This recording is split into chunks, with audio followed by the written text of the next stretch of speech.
Здравейте, тъй като доста от вас са ме питали какво използвам винаги за лицето си, единственото нещо, което използвам в момента са Duke. Използвам ги от няколко месеца, супер много харесвам тяхните продукти. Първото нещо, което винаги използвам е клензъра, който е супер готин, сега ще ви го покажа.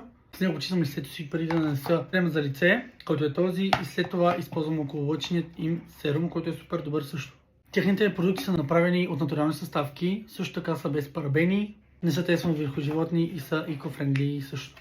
Тъй като им в принцип не са преситни пъпчици по лицето, единственото нещо, което ми помага е Duke, честно да ви кажа. Спестявам супер много пари само когато използвам тяхните продукти, тъй като имам нещо един път, изобщо не се разправям с абсолютно нищо друго, тъй като има доста брандове, които можеш да си вземеш едно нещо, от други да си вземеш друго нещо, от трети да си вземеш трето нещо и реално, които по принцип не помагат толкова много, тъй като тяхните продукти са съвместими един с друг.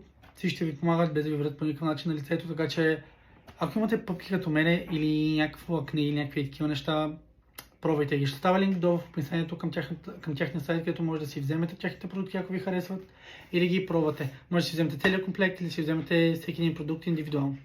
Чао!